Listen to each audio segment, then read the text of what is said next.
Live from Columbia, this is Sports Talk on the South Carolina Radio Network. Be a part of tonight's show.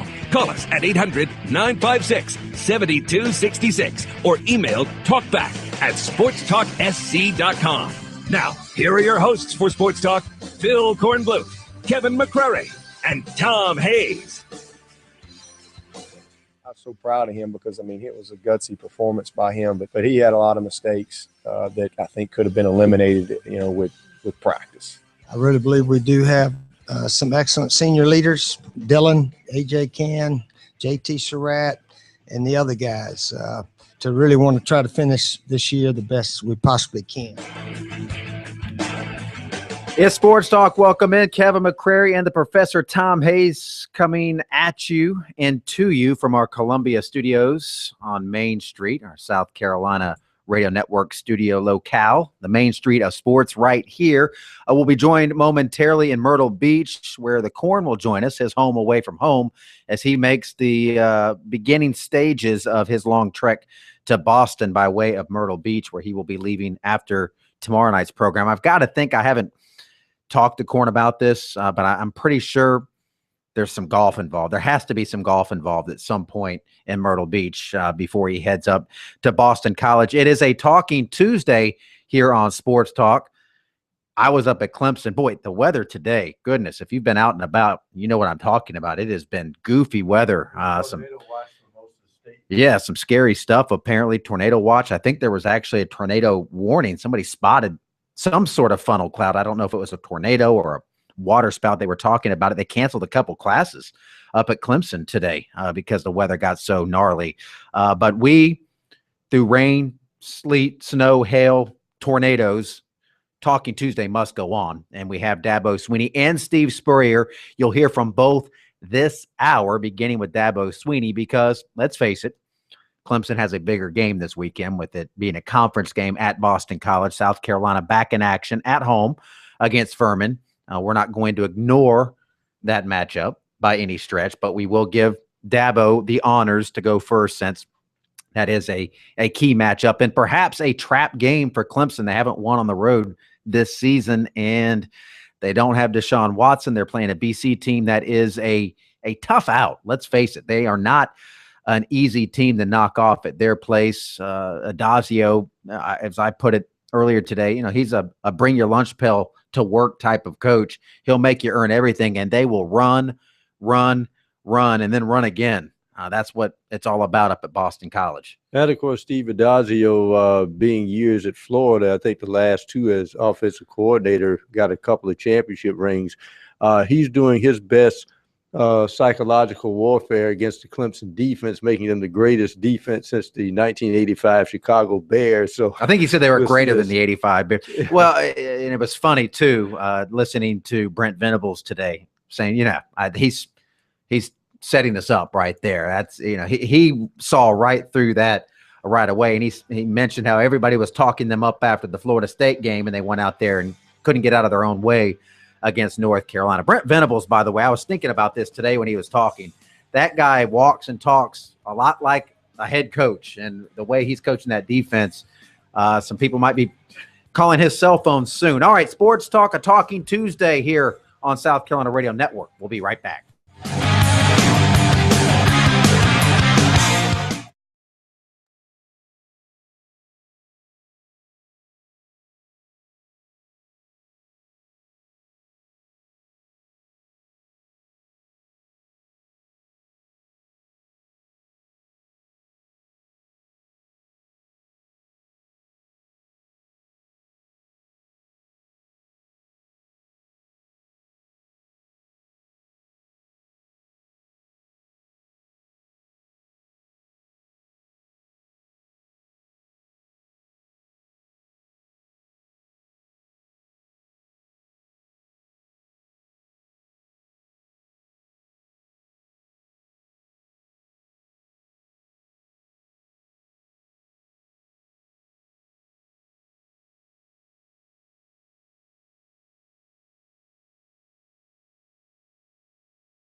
a very impressive football team on tape.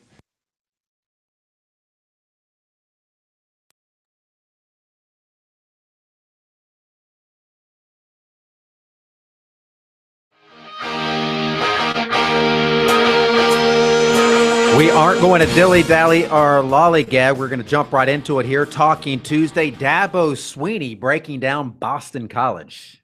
A very impressive football team on tape. 4-2 and incredibly well coached. I really like Coach Adazio. I've got a chance to meet him a little bit at some of the meetings, and just getting to know him a little bit, you can just see the team kind of has taken on his personality, and he's done a tremendous job in really getting them back on track. But very, very, very good football team that's capable of, I think, beating anybody on any given day, especially with how physical they are. So we're going to have a great week of preparation, and off to a good start last night. But today and tomorrow and Thursday are really critical, especially with the amount of stuff that these guys do schematically, offensively. Just big.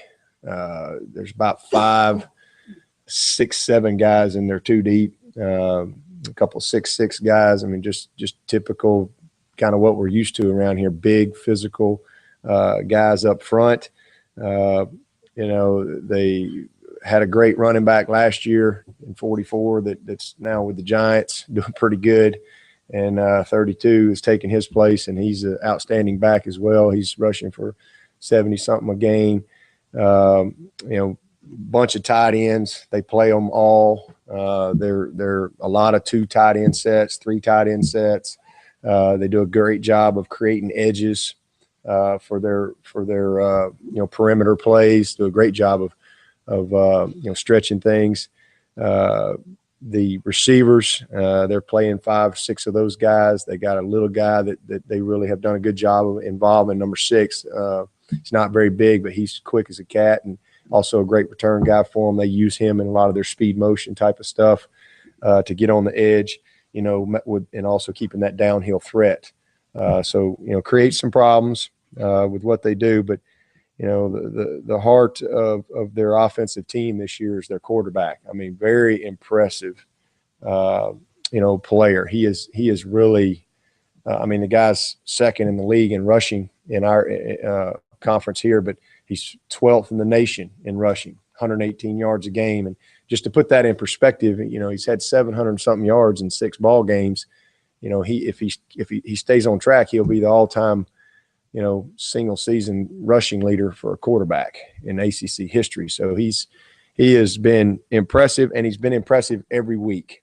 He's really done a great job. Had 132 yards last week versus NC State. They're very committed to what they do.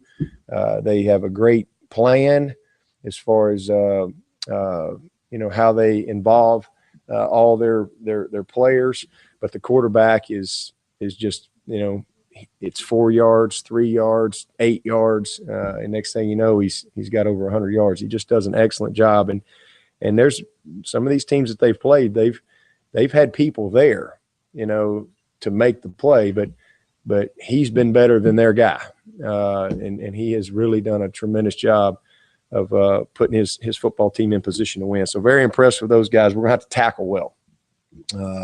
With what they do, they create a lot of one-on-one type of tackles, especially when they get on the perimeter. That's why the quarterback has had so much success, because you get him in a one-on-one situation, he's won most of those matchups. So we got to tackle well. We got to leverage the ball well.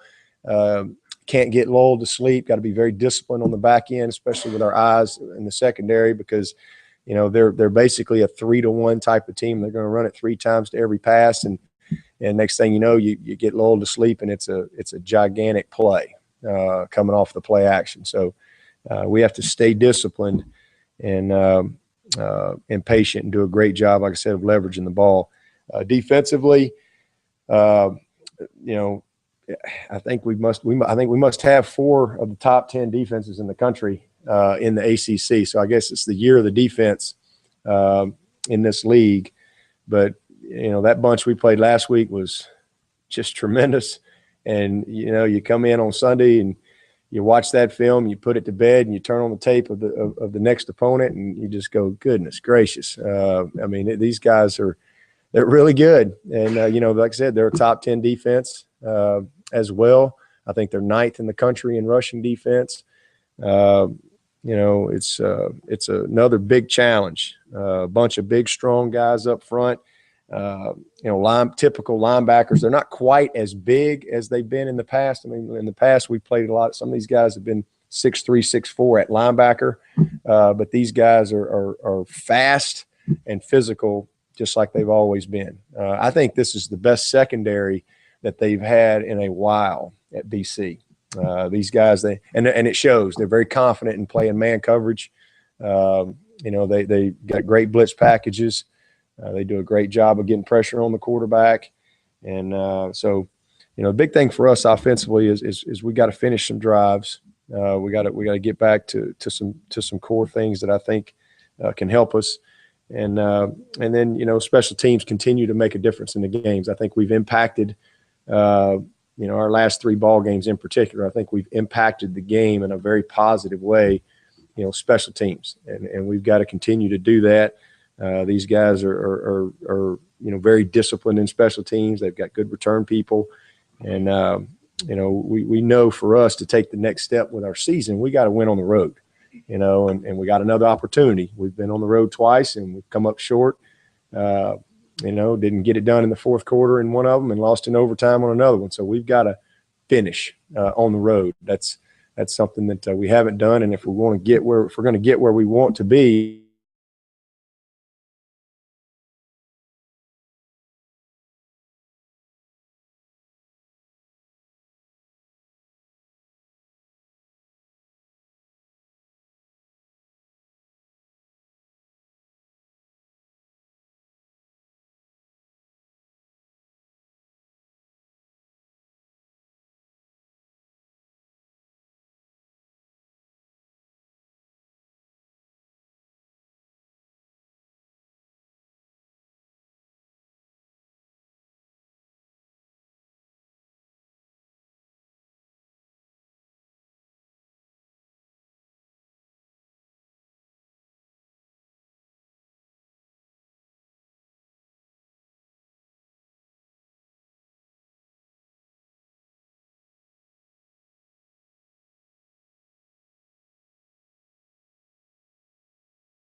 Always criticism and things like that you have to deal with, and um, he just chose to keep working. He chose to the right kind of attitude. Never.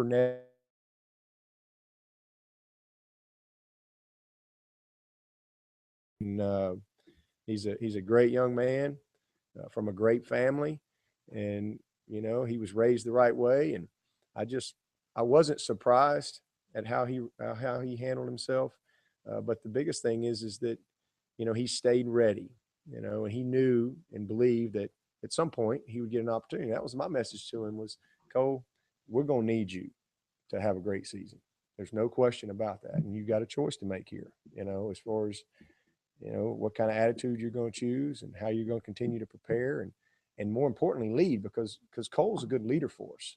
He's a very good leader, and he continued to lead as if he was the starter. Our senior meetings, I mean, he's one of the main guys that talks and encourages the team. His support for Deshaun, those are all really great things to see, and that's what team's all about. All right, Dad.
We'll bring Corn in momentarily. Also, Steve Spurrier coming up after a short bottom of the hour break, so stay tuned for that and listen to what the HBC had to say after the Gamecocks open date. Some baseball going on now. I looked in at one point. The Giants were up 4-0, and I thought to myself, Cardinals have them right where they want them. John Lackey pitched well. I think he retired 13 out of the last 15 batters he faced before he was removed just before the 7th inning. But the Giants, I mean, they rocked him for 4 runs right in the first inning, and they haven't scored since. Meanwhile, the Cardinals, yes, the 7th inning rolls around, and, Bruce Bochy has to make a decision. He trots Tim Hudson out again, and weak-hitting Randall Grichuk hits a solo home run that ties the game. It's incredible how suddenly these guys are becoming the monsters of, Bronx Bombers or what have you, hitting home runs from people you don't see in both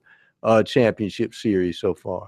And we have the Royals and the Baltimore Orioles playing later tonight. If that thing goes a distance, they'll play 5 games in 5 nights after yesterday's rain out in Kansas City. 800-956-7266 is the number. In fact, let's squeeze in a quick call here because we're going to have Steve Spurrier coming up on the other side of the break. Jim is in Lexington, and he's up.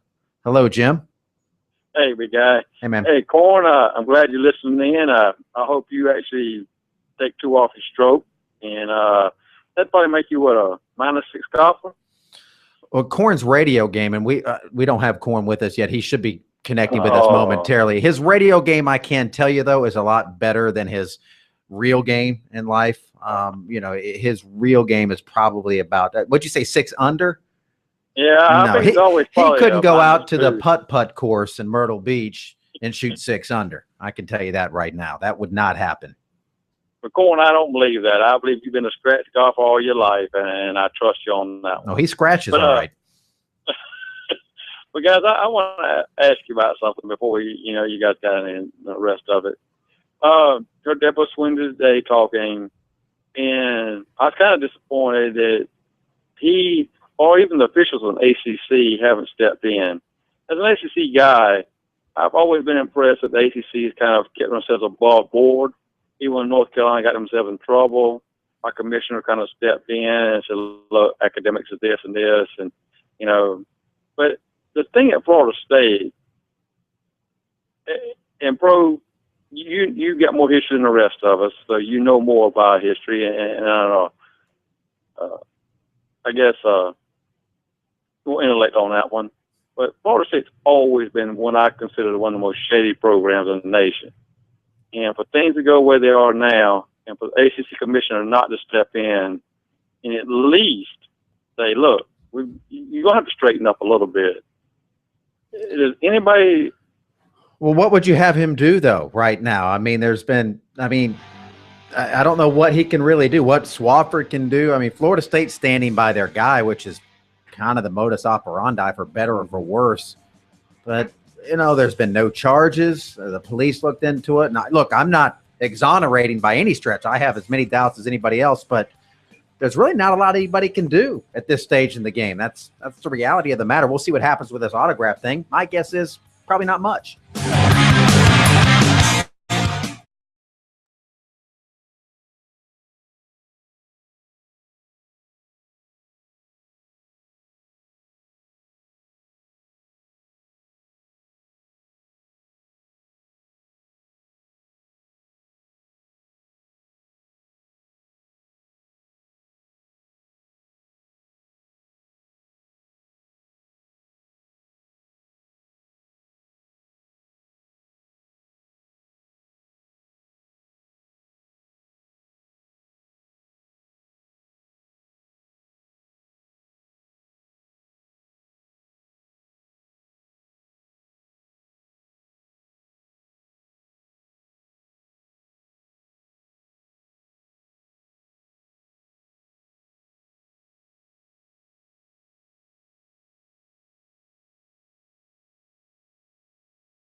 Okay, I can bring it back from here, or K-Mac can bring me in, however he wants to do it. Let's see. How long is he? Okay. Are you guys hearing me clearly now? All right, turn down whatever I'm hearing my echo in. I hear you must have your monitor up or something. Yeah, kill those monitors. Hello. I still hear me. Hello. I hear echo. I hear me like I'm in the hall or something. We'll figure it out.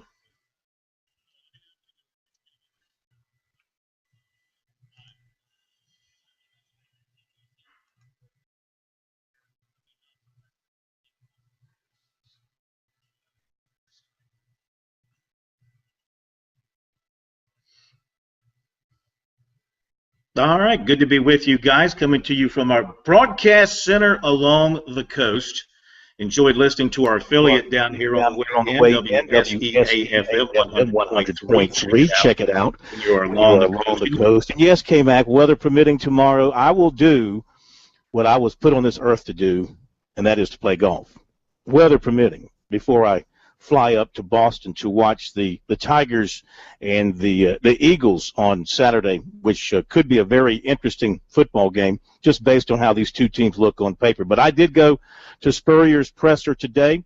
Gamecocks getting ready for homecoming against the team against which they played their first football game on December 24th, 1892. I wasn't there. Pro might have been there, but I wasn't there.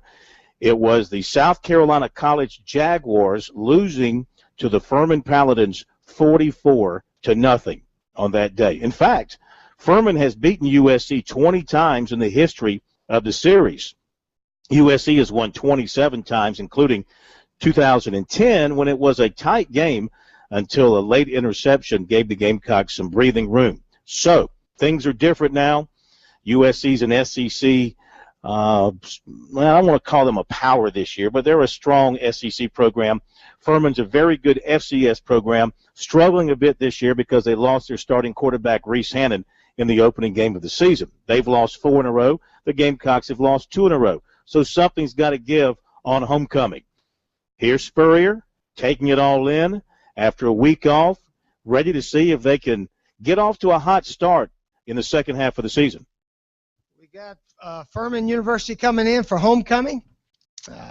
Hopefully a big crowd come back for the annual homecoming pageantry and so forth.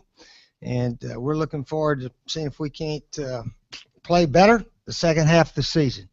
I really believe we do have some excellent senior leaders, Dylan, A.J. Can, J.T. Surratt, and the other guys, to really want to try to finish this year the best we possibly can.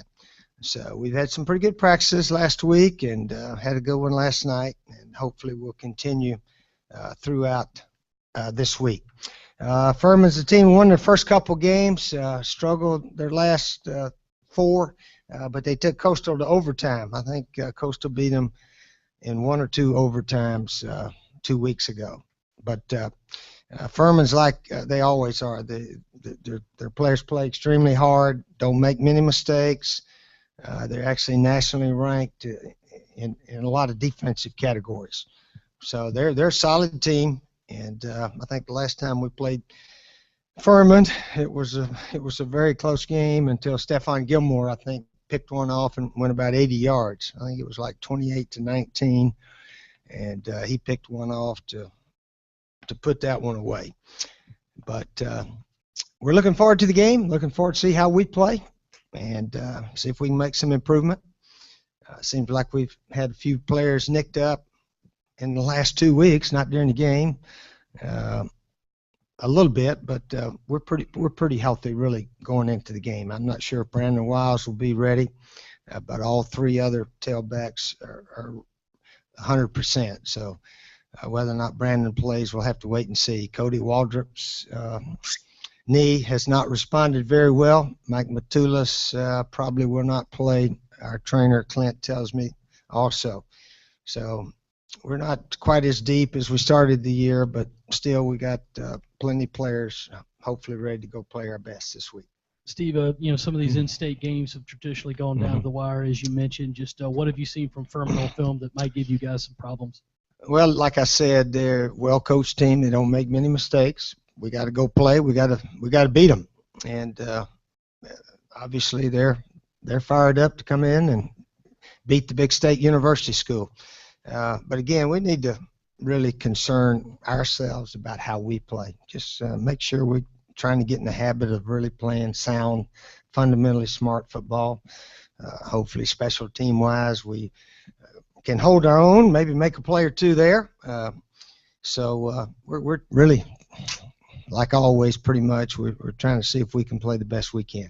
But they have given us fits. Wofford gives us fits every time we've played them. Furman's been a close one. I don't have the answer why we've struggled so much, except those teams are pretty good, I guess.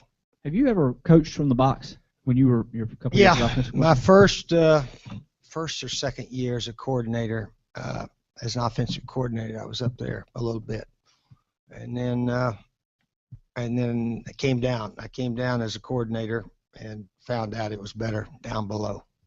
Why did you think? Because you could talk to your quarterback in between series and talk to your receivers. You can talk to all of them.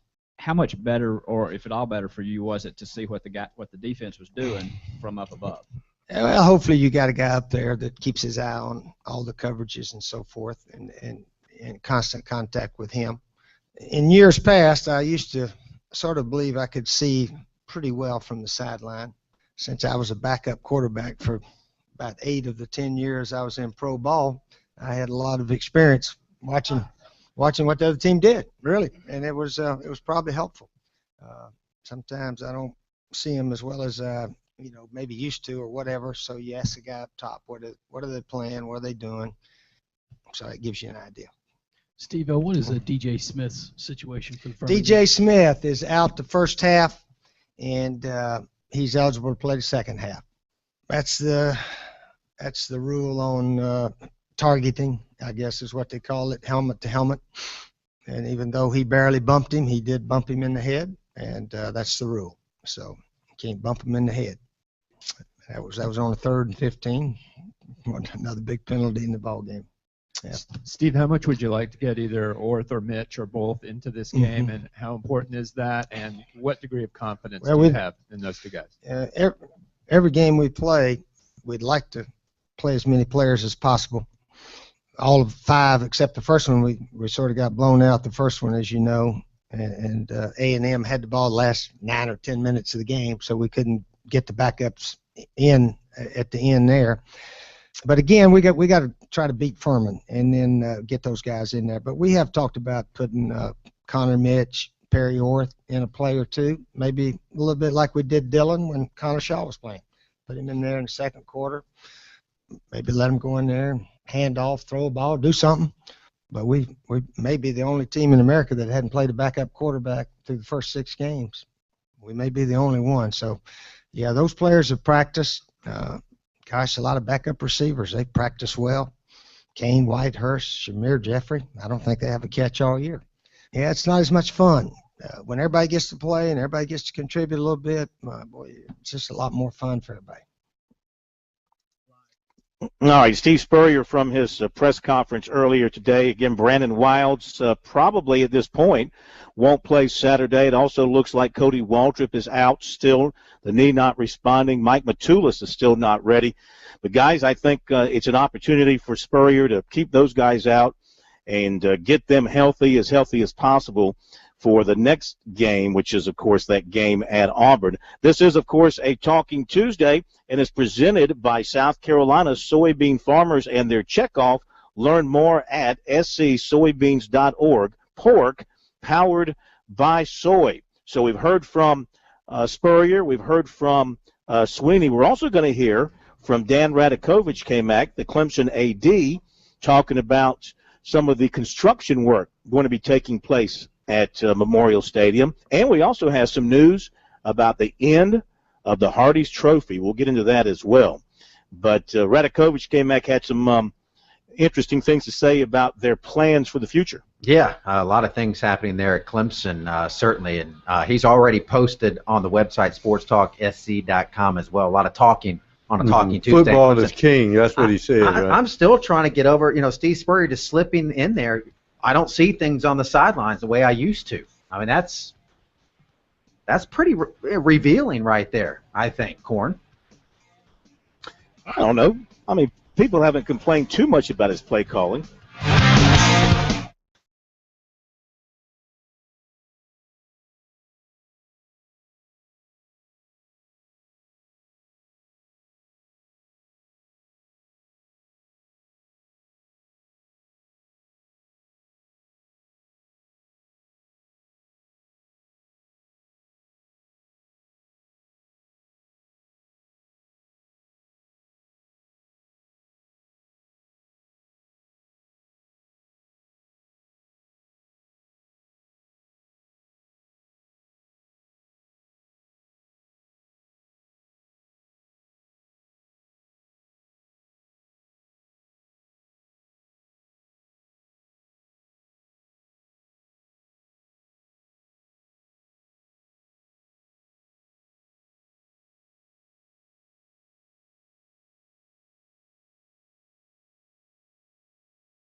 Okay, it is Sports Talk. It is a Talking Tuesday. Good to have you with us. Bill Kornblut on the road, K-Mac and the Professor back on Main Street with the state man, Graham Pope. recruiting in a moment. 800-956-7266 is our phone number if you'd like to join us. Email talkback@sportstalksc.com, and on Twitter it's @sportstalksc, and the website is sportstalksc.com. You can also, of course, like us on Facebook at Sports Talk Radio Network. Back to the phones we go on this Tuesday night. Oh, by the way, what I wanted to mention is a story we had last night on our website. USC and Clemson working behind the scenes, the administrative people are, on creating a new trophy or cup to present to the winner of the annual football game, doing away with the Hardee's Trophy that has been awarded for about the last 30 years or so. And from what I'm told, they want to avoid a corporate name on it. They want something like the Palmetto Trophy or the Palmetto Cup or something along those lines, something generic, something that represents the state, something that looks good and is flashy and will look good in the trophy case of the winning school. So you can look for that, hopefully, before this year's game, November 29th, up at the Valley.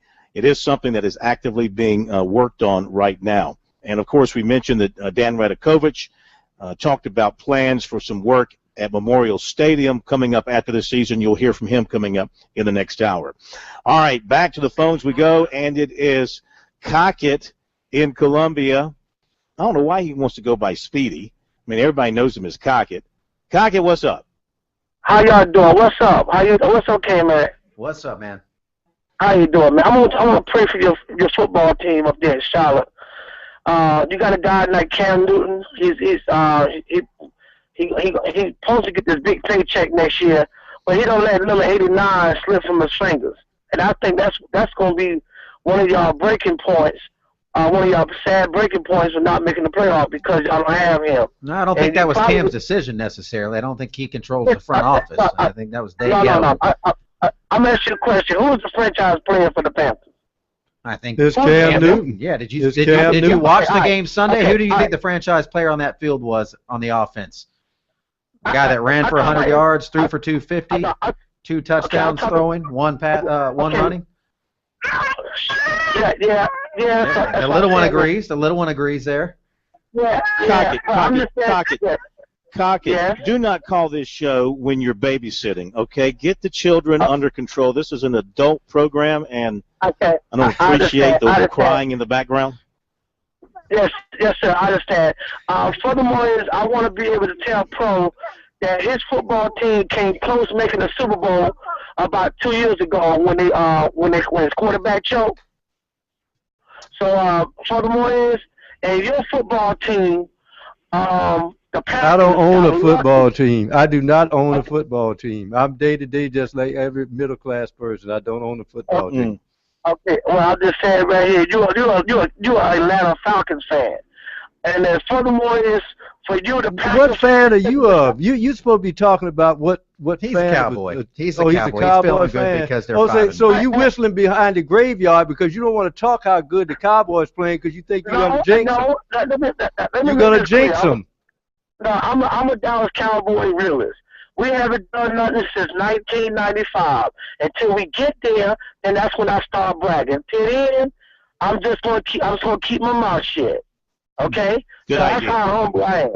But I can tell you this right here, them Packers, if anybody wants to put Dumb and Dumber, the definition should apply to the Dolphins because your Packers had no business winning that game Sunday. That's all I got to say. Yeah. It's called Heart. It's called Never Say Die. It's called Aaron Rodgers, baby. That's what it's called, Aaron Rodgers. Okay, the best quarterback in the NFL, bar none. I don't want to hear Brady. I don't want to hear Luck. Did Peyton Manning quit? I don't want to hear Peyton. Peyton Manning I don't want to hear Eli, Peyton, Archie, their mother, their dog. It doesn't matter. A-Rod is Scruffy the man. Manning's a pretty good quarterback, too. No doubt about it. Who's that? The dog, Scruffy Manning. Oh, I didn't know they had an actual dog named You mentioned Scruffy. the dog. Yeah, Scruffy. Yeah. Thank you, Cockett, for the phone call. Let me get to the recruiting report for tonight here on Sports Talk. And our recruiting report is brought to you by South Carolina's Electric Cooperatives. sponsors of the 2014 Touchstone Energy Bowl. And, of course, hope to see you here in Myrtle Beach for that, December 13th at Doug Shaw Memorial Stadium. And also on Thursday night, is that right? Yeah, Thursday night, here on Sports Talk exclusively, we will unveil the finalists for Mr. Football for 2014 at 6:15, all part of South Carolina's Electric Cooperative's involvement with the North-South game and the Touchstone Energy Bowl. And we'll get to recruiting in a moment.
All right, to the recruiting report for tonight. First of all, defensive lineman Niles Pinckney from Well Branch went to Florida Saturday to watch the Gators take on LSU. Had a really good time down in the swamp.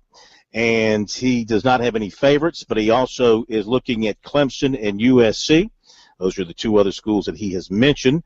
He recently visited Clemson and liked what he saw there, has a good relationship building with Dabo and Tony Elliott. He said his mom likes Clemson a lot as well.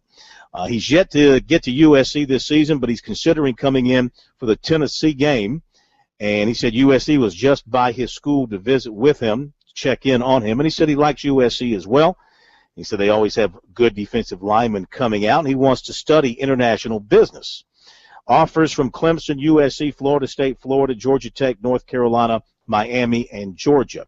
Junior tight end Isaac Nauta, 6'5", 245, Buford, Georgia, one of the top-ranked players in the country at his position. And he's going to either, 75% chance he'll end up in the SEC. He's down to USC, Georgia, Ole Miss, and Florida State. Gamecocks have made a very strong pitch for him with G.A. Mangus leading the effort, and he's got a really good relationship with Mangus. He was at the USC-Georgia game, which was his first game experience in Columbia, really enjoyed himself, and he'll try to get back to USC for another game this season. He's been to Georgia and Florida State several times. He's trying to get to Ole Miss, going back to Florida State this weekend for the Notre Dame game.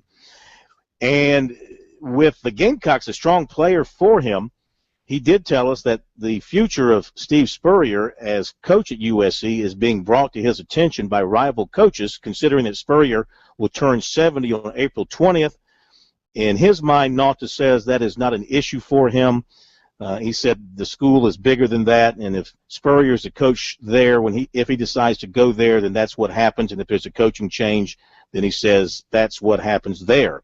But I find it interesting that that point is being brought up in this particular case, and I'm sure others as well. By the way, he is moving back to Jacksonville, Florida for his senior season as his family is moving back to Jacksonville. And in basketball, USC target 6'6" Jacob Evans of Baton Rouge, Louisiana today committed to Cincinnati over USC. His coach, Drew Hart, alerted us to that this morning.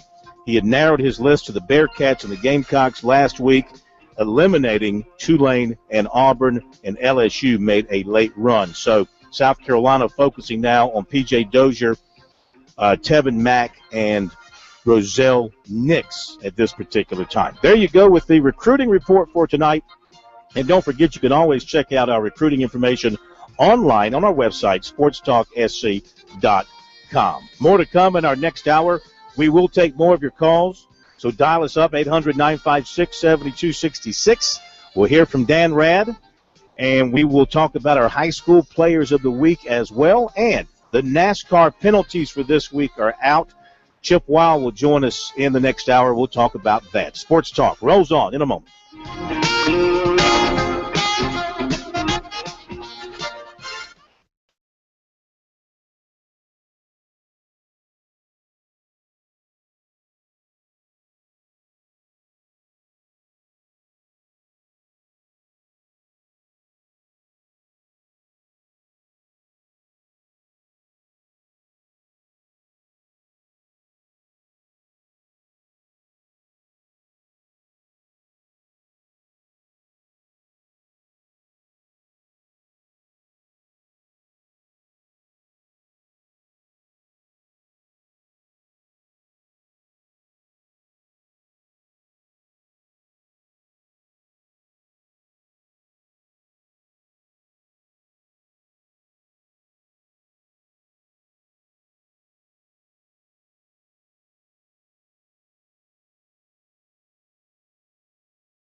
Live from Columbia, this is Sports Talk on the South Carolina Radio Network. Be a part of tonight's show. Call us at 800-956-7266 or email talkback@sportstalksc.com. Now, here are your hosts for Sports Talk, Phil Kornbluth, Kevin McCrary, and Tom Hayes.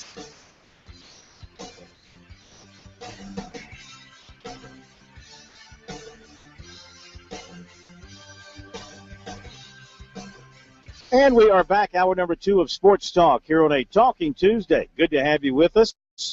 Phil Kornbluth, Kevin McCrary, Professor Tom Hayes. Love to hear from you tonight, 800-956-7266. What do you think now of the plan by USC and Clemson to change up the trophy that they award to the winning team of the annual game, the Hardee's Trophy going bye-bye, something a little more up-to-date, a little more cutting-edge maybe, a little flashier, something with a little bit more of a little more bling, Corn. A little more bling. Is that what you're looking for? Something that bling? Something that will let you make you go, wow. I thought maybe a boiled peanut. The battle for the boiled peanut. Or just like a trophy saying, of a boiled peanut. You're saying you want something like the Minnesota and how about with soybean? Yeah, we do a soybean thing. Well, you're thinking of you want something like Minnesota and Wisconsin have Paul Bunyan's axe. Or Corn wants a Confederate flag and call it the Confederate Bowl.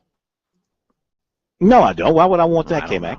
Why would you just make a complete heritage, lie? It's heritage. It's heritage, not hate. Yeah, it's heritage. That's part of the history of our state. There you go. K-Mac. It is part of the history of the rivalry then for all the heritage lovers. But I don't think the Confederate flag had anything to do with the rivalry between South Carolina and Clemson, did it? Well, what did Hardee's have to do with it? They paid. That's what they had to do with it. They paid money. Straight cash. They call it the McCrary Trophy. If you wanted to walk up to Ray Tanner and Dan Radakovich. Well, Dan Radakovich gave you a shout out $1 million. I asked about at the very end. I did ask him about your report, and he was looking for you, and he said that you emailed him with a suggestion, and he owes you an email back, so you can be looking for that. Oh, okay. And I thought, I tweeted that he pretty much confirmed that they weren't going to have the Hardee's Trophy anymore, and he quickly got to me. And made me requested, and I complied to clarify that he didn't confirm anything other than that they're talking about a potential change to the trophy. But Corn, you've talked to some people, and it's pretty clear that Hardee's Trophy is going to be going the way of the dinosaur here. Now tell me this: I had it been called the McDonald's McDonald's Trophy, would they have had a problem? Is Hardee's sounds cheesy or something? What's the deal? No pun intended, bro. No pun intended. Well, I think they want to do, from what my source told me, they want to do away with a corporate name on it. That makes it, that cheapens it and makes it sound cheesy. The Walmart Trophy doesn't sound quite as. Here's my suggestion. Yeah, so they want to go with a nice. They want to go with a nice trophy, or, a trophy.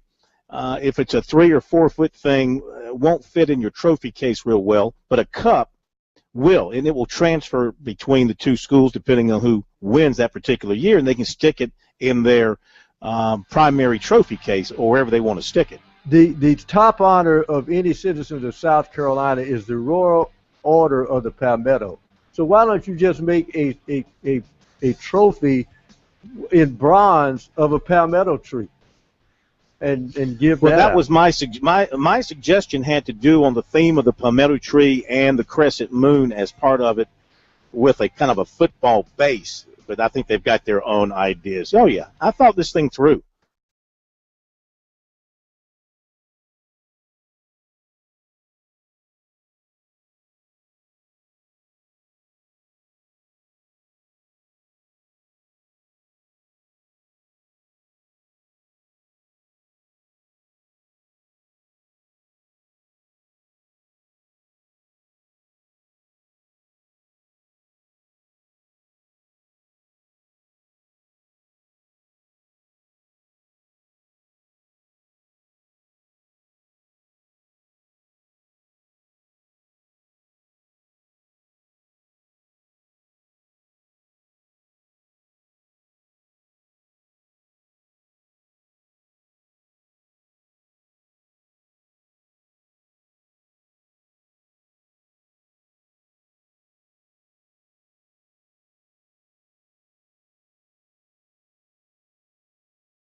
right, we're back, 800-956-7266. You can reach us right now without delay. Love to hear from you on this Tuesday night about things we've been talking about. Clemson, Boston College. Is this a major danger game for Clemson? South Carolina starting the second half of its season. What will the Gamecocks do? Will they step it up and win all 6?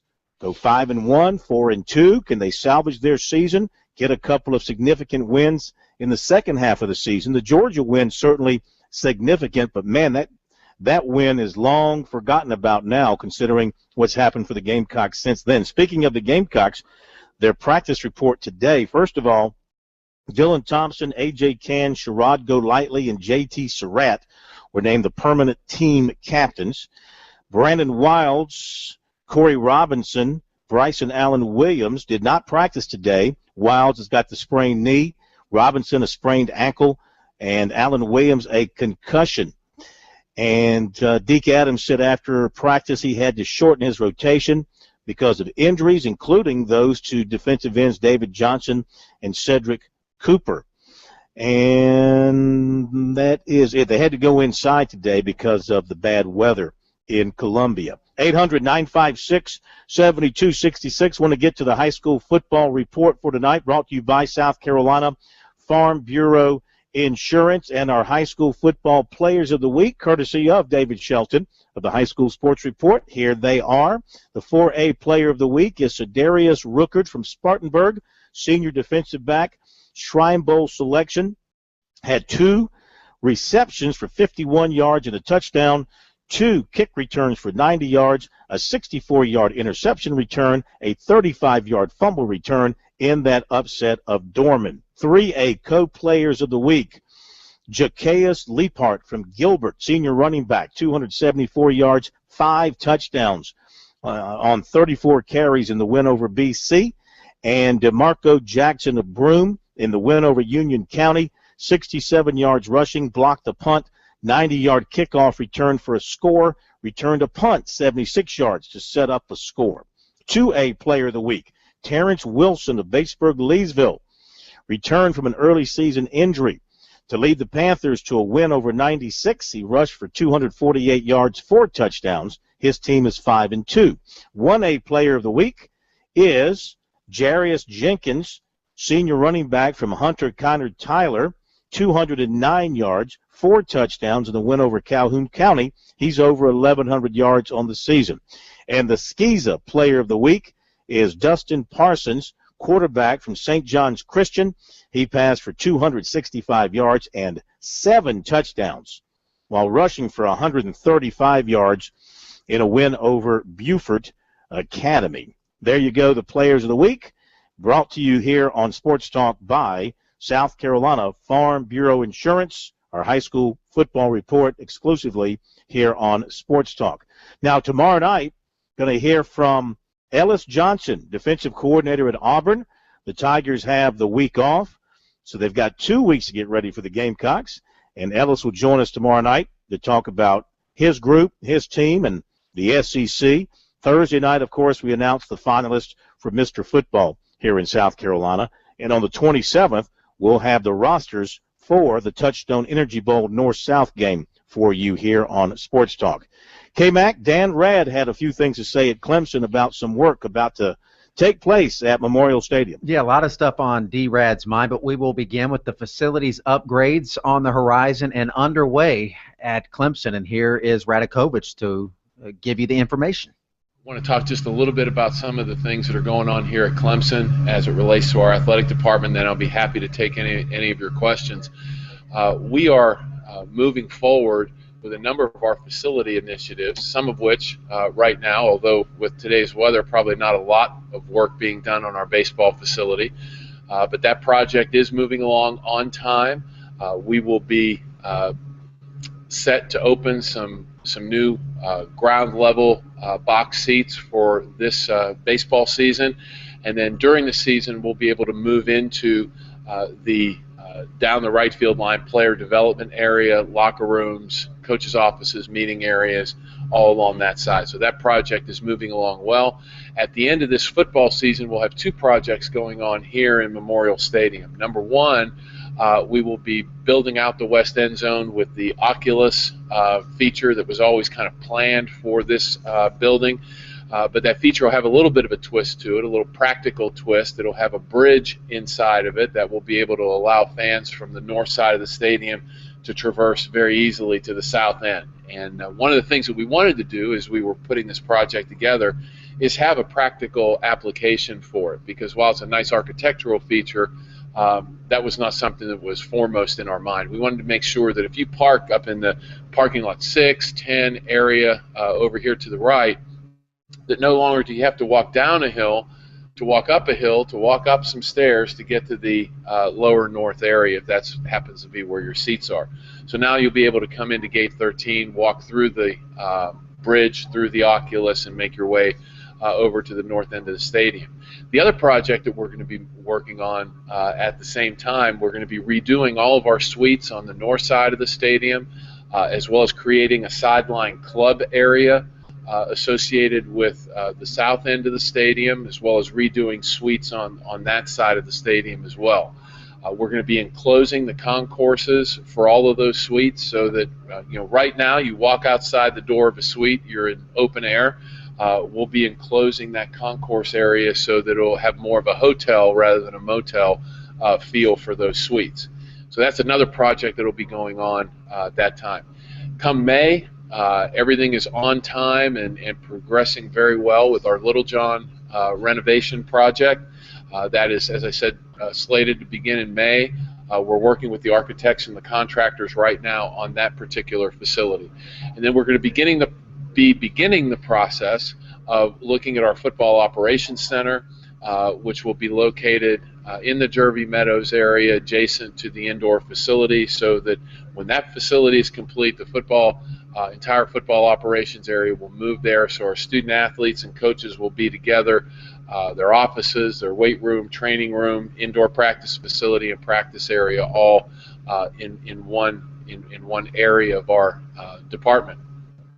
Just a quick update on some things going on this fall. Our women's soccer program is ranked 18th, doing incredibly well. Very happy for Coach Eddie and his young women. Our men's soccer program has an RPI of 30. They're sitting at 500 right now. Tonight's game against Coastal Carolina has been postponed because of the weather, but they're right in the thick of things as it relates to the ACC race, as is our women's volleyball program. Again, they had a couple of big wins this weekend and are in the thick of the ACC race. That's probably the stuff that I had for y'all. So any questions that you have, I'll be happy to answer. What's a typical week been like for your college football playoff research and watching and discussions and all that? Well, I think that it kind of breaks up into a few different segments. Number one, the technology that we have through the issued material that has come to us from the college football playoff allows us to watch games not just on Saturday, but to be able to, throughout the week, catch games, whether it's the broadcast version or the offense-defense kicking game coach's version. So on some games, I'll watch the offense-defense kicking game. That may be easier to get through a game. Sometimes it's the television broadcast. But all the conferences and all the teams inside those conferences are available for us to be able to watch. So in any given week, I'll watch 9 to 10 different games or parts of games during the week. And then as the season has rolled on, been able to utilize the analytics that are being pulled together for us. Okay, Dan Radakovich from his meeting with the media today up at Clemson. 800-956-7266 is the phone number. We'll be right back here on Sports Talk.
Okay, we're back. 800-956-7266 is the number. A few notes of importance to get to here before we do anything else.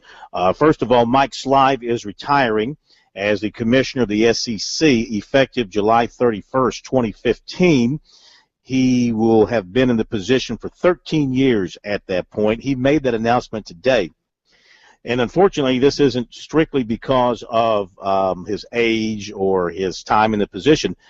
He is once again being treated for prostate cancer, something he was treated for in the late 1990s.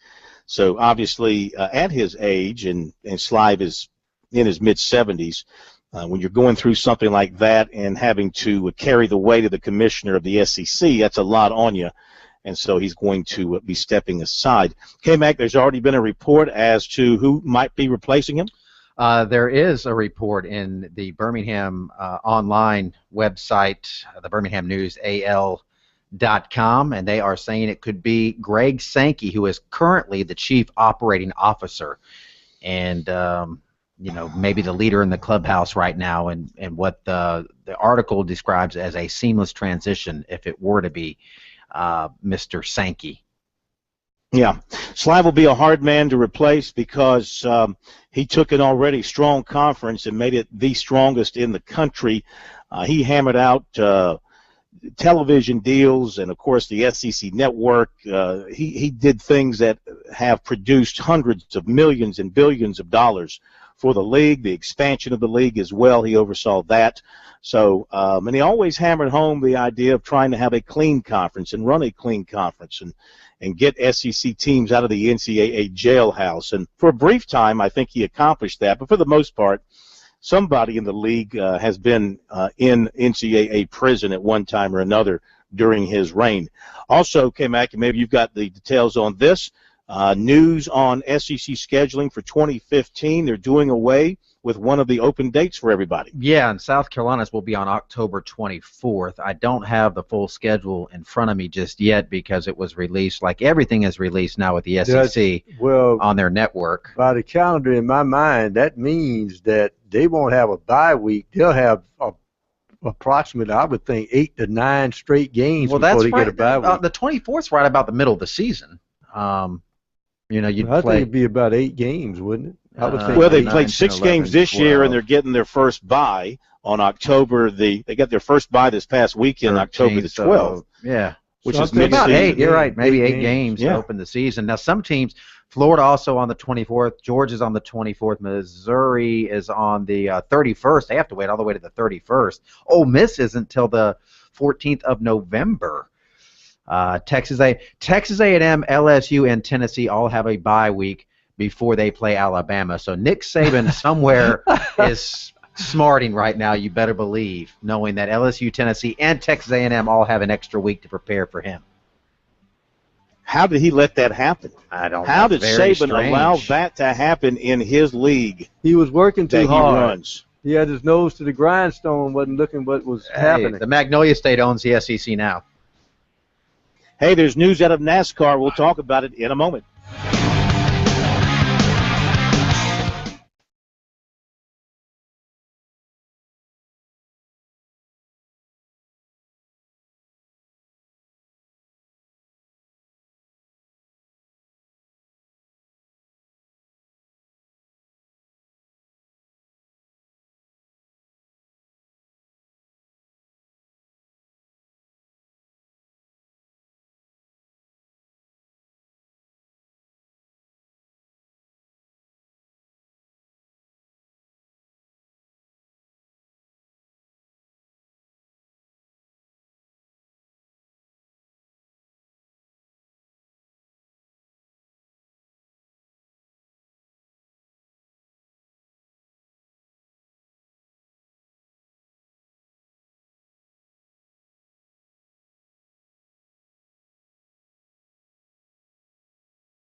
The NASCAR playoffs roll on. In fact, maybe the most important race of the season takes place this weekend at Talladega because so much is riding on it. And we all know that when you go to Talladega, any of the 43 can come away with a win. You don't have to be the best driver. You just have to be at the right place at the right time and avoid the big wrecks as we welcome in the president of Darlington Raceway to Sports Talk, Chip Weil. And they handed out the penalties today for the post-race brawling last weekend at Charlotte. Brad Keselowski and Tony Stewart were assessed penalties today for their involvement. Keselowski was fined $50,000, placed on probation for the next 4 races, and Stewart was fined $25,000, placed on probation through November 12th. What do you think about that, Chip? Yeah, I'm not sure about the Tony fine. You know, he was an innocent bystander to the whole thing. He got wrecked on pit road, and I think was showing his displeasure. But I think what they looked at was the amount of people that were around those vehicles when they were having their extracurricular activities. And certainly NASCAR spends a lot of time and effort to make sure they keep all the fans as well as the competitors safe. And I think they just felt like that maybe was compromised and could have been avoided. So, you know what? We'll move on. I think everybody expected a bigger fine or a bigger penalty for Brad, and almost everybody expected somebody to hand down a fine for Matt Kenseth. That headlock you put Brad in was pretty spectacular. Yeah, but nothing for Kenseth. Nothing for Kenseth, and they also didn't dock Keselowski any points, so they didn't want to mess with the championship race, I guess. Well, at the end of the day, they could have docked him as many points as they wanted. He really mathematically is eliminated unless he wins the race this weekend. So, which is wild, right? We've been talking about Brad Keselowski, Dale Jr., and Jimmy Johnson all season on the show about how they've certainly had a dominant year, and now we're talking about 2 of those 3, and most likely all 3 of those will no longer be a topic of conversation as we continue through this new chase format. In particular, Dale Jr. was so strong through the regular season, dominated sometimes. What's happened to him since the chase began? Well, I think he's had a string of bad luck. You know, in Kansas he was running in the second spot and then blew a right front tire, and last weekend looked like he still had a really strong car and had some issues with his shifter. So, you know, that's unfortunately part of our sport. You got to have a lot of luck. Everything's got to go right, and you got to be good. And for the first part of the season, he had all that. Seems like a string of bad luck hit him. But you know what? Regardless if he makes it to the next round, Dale Jr.'s had a great season. I think it's built his confidence back, and I think you'll see him as strong next year as he was in 2014. So again, this Talladega race, such a wild card because it doesn't really matter where you are on the track when you get to the last couple of laps. Anybody could win. You could be running 20th. Something can happen. You get in a draft and you're sucked up to the front. All of a sudden you come away with a winner. You know, we find a lot of no-name drivers winning their first and only races at Talladega simply because of that. And really, when you think about it, a wise move by NASCAR to put this race where they did from the standpoint of creating the drama and the excitement and also kind of keeping you in the dark as to who's going to advance to the next round. Yeah, no name of Brad Keselowski won this race about 6 years ago. Nobody even really knew who Brad was at the time. It was kind of a coming out party. And Talladega is one of those places that you can win from any position. You just got to have the right help, and you got to be in the right spot, and you got to stay out of the big one. So it'll be very interesting this weekend to see how these guys that are in the chase and know they have to win in order to proceed to the next round, how they'll play it. Will they try to stay out front, or will they fall to the back and wait for that last 10 to 15 lap run? I don't know the answer. I think it's going to be very interesting to see, but you're right. You know, first to third, 43rd this weekend is going to be less than a second and a half. Big pack racing. You're kind of out of control of your own destiny, really, because if somebody in front of you brake checks or makes the wrong move, you are the one that's going to pay for it, and most likely you'll pay for it dearly. You know, it'll end your day. So it'll be interesting to see. I'm very curious. I'm actually heading there tomorrow, so I'll be there for the remainder of the week, helping out the guys down there, and then and just kind of being part of the weekend. I'm looking forward to it. Oh, it should be great. All right, so again, give us the short synopsis on how things are going to work with the postseason rules now. After we get to Talladega, and we cut the list by 4 more, the top 8 guys advance, and then where do we go from there? So then we'll have another 3-race playoff, and then we'll dwindle that number down to 4, and the 4 will race straight up in Homestead for the championship. So whoever makes it through the next round will be the 4 drivers that will contend for the championship when we race at Homestead. No bonus points. Whoever finishes in the highest position in Homestead wins the championship. And I tell you, Phil, I was a little skeptical about this new championship point system. I wasn't sure that it was going to work, but I was wrong. I feel like it's continued to make us relevant. Gives people still an opportunity. If they have a bad race or they don't win, they still have an opportunity to move on and fight another day. But again, it's about being consistent and being in the top 5, 6, or 7 on a weekly basis. And it's it's been exciting, and you can see the pressure's mounting. If you saw what happened last weekend in Charlotte, you know that there's a lot of pressure on these guys to perform at the highest level, and sometimes it doesn't work in their favor, and they get pretty angry about it. Yes, they do. And, NASCAR has told the guys to take care of their business in the garage area, off the track. If they have some issues that they need to settle amongst each other, that's okay with them. Yet they do turn around and hand out sanctions when this happens. It's sort of it's kind of confusing, I think. Well, they did. Boys have it.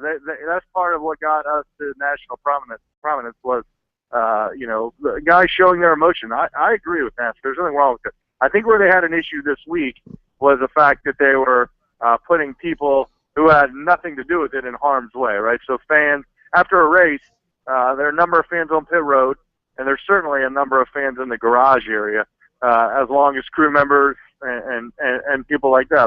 That's where everybody goes as soon as the race is over. So I think they had an issue with the way Brad came through the garage, the way he spun his tires in the garage area, and really his ill regard for everybody around him. I think that's where they had the issue.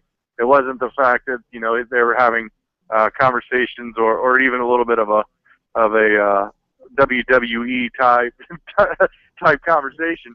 I think it was more that that Brad put himself and other people in harm's way in the garage, and that's something NASCAR is not going to put up with. All right, last thing. Gordon's sitting there in 6th. Johnson's 11th. Junior's 12th in points going into this race. Barring one of those guys just winning the race, it's possible that Hendricks could be shut out of the championship here after Talladega. Well, I think Jeff will still move on, unless the thing about Talladega is Jeff could wreck out lap 1 and be in trouble. I think the 88 knows he's got to win. That's the only way he's going to get in. Same with the 48. My pick this week has been the 88 all week. I feel like those guys, they have a super speedway program that's been successful. He knows how to win at Talladega, and those guys, they want to continue to battle for this championship. So that's my pick. I think Jimmy Johnson and Chad Knaus from that team, I just think they're really frustrated. I don't think they've played their cards right during the chase, and have had a string of bad luck. So I would. My guess is that after this week, we'll be talking about the 48 as part of the championship discussion. But you know what? I tend to be wrong, so we'll see what happens. Okay, my man, we'll see what happens. It's going to be crazy at Talladega on Sunday. Let's just hope everybody makes it through safely, because you always hold your breath for that race and Daytona in particular. Thank you, Chip. We'll talk to you next week. Enjoy your time in Talladega the rest of the week. Chip Weil, president of Darlington Raceway, visiting with us here on Sports Talk, and we'll be back in just a moment.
right, thanks again to Chip Weil for being with us here tonight on Sports Talk. If you want to join us, 800-956-7266 is the phone number. Email talkback@sportstalksc.com. We've got some email that we will get into here in just a moment, and also some Twitter commentary as well that we'll jump into here in just a moment. The SEC tonight on their network is announcing the individual schedules for 2015 for member schools for football. So here is South Carolina's schedule as now set by the SEC for 2015. Gamecocks will open up on a Thursday night, September 3rd, in Charlotte against North Carolina. On September 12th, the home opener, SEC opener, will be against Kentucky. September 19th, they go to Georgia. September 26th, back home to Central Florida. October 3rd, they go to Missouri. October 10th, back home for LSU. October 17th, back home for Vanderbilt. Then the open date. October 31st at Texas A&M. November 7th at Tennessee. You wrap things up with 3 home games. November 14th against Florida. November 21st against the Citadel. And November 28th against Clemson. There you go. That's the schedule for South Carolina football in 2015. And, it's a pretty tough schedule when you consider, of course, they have the one FCS game, but their non-league games, North Carolina and Central Florida, are 2 pretty good contests on any given year. Those teams can be tough. So, and the Gamecocks have just 6 home games next year because of the neutral site game in Charlotte.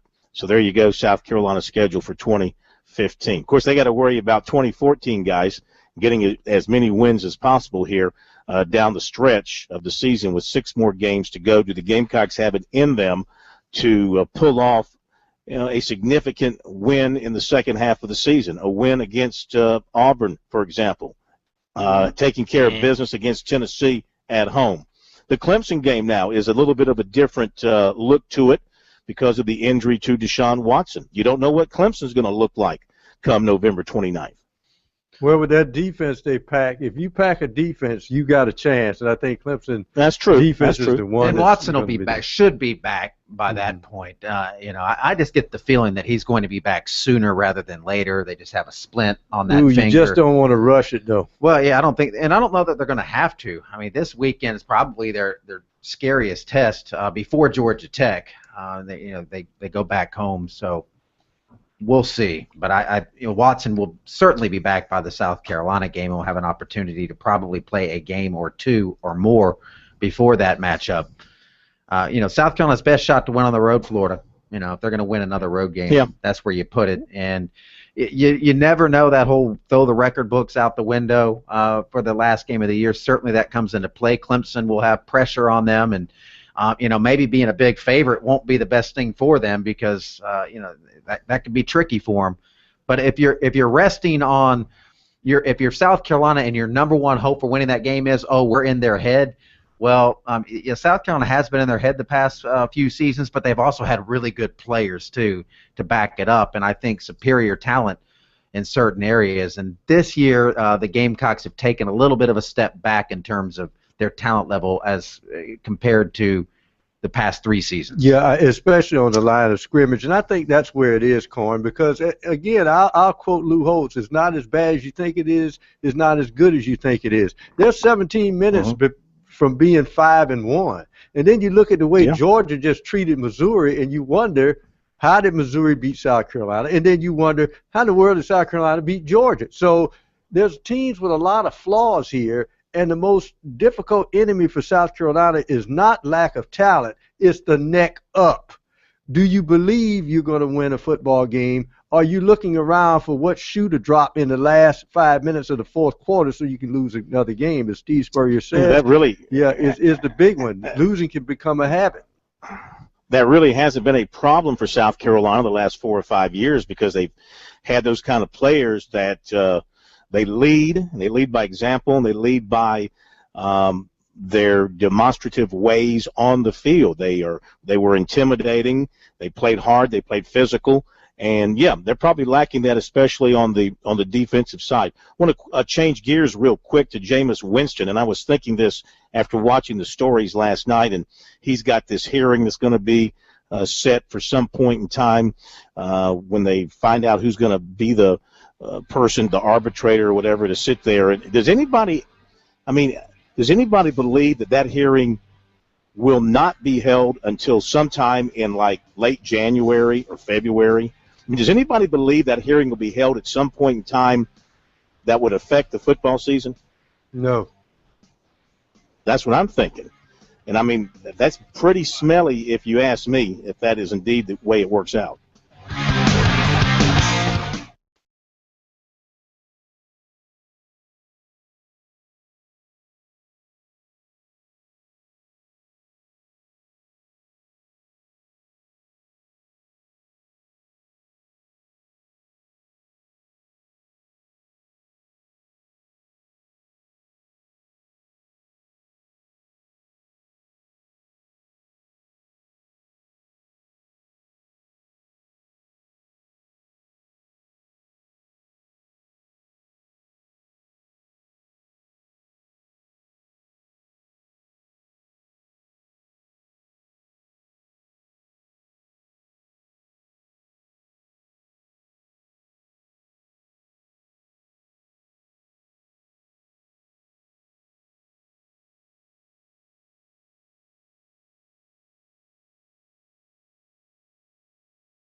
Hey, don't forget, if you missed any portion of Sports Talk tonight, you can catch it on our video feed, which is archived for 24 hours at the bottom of the page at sportstalksc.com. So, tonight there's nothing good on television, the baseball, but you can have the sound turned down on the baseball game and listen to or watch Sports Talk again later on in the evening if you so choose. I invite you to do that and make that a regular part of your day if you happen to miss the live portion of the show. All right, some email reaction to the story about goodbye to the Hardee's Trophy.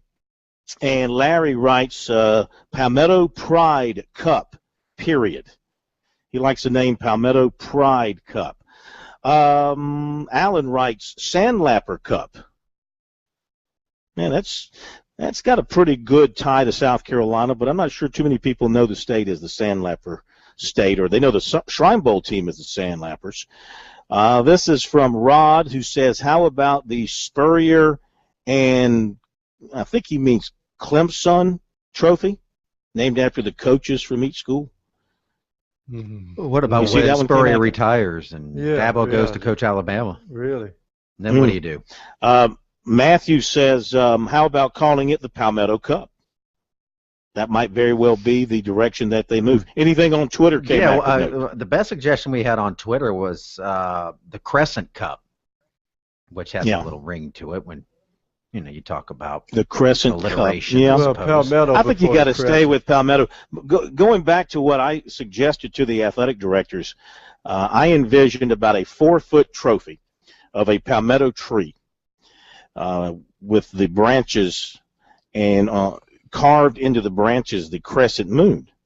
and then you have the tree trunk blending down into an oblong football, which made the stand for the trophy. And then you can put the winners. Corn has been watching Martha Stewart, and this is what happens when you put him in front of Home and Garden television. This is what I mean, I think it's too noisy. About a 4 foot trophy that really gives you that wow. It kind of stands out.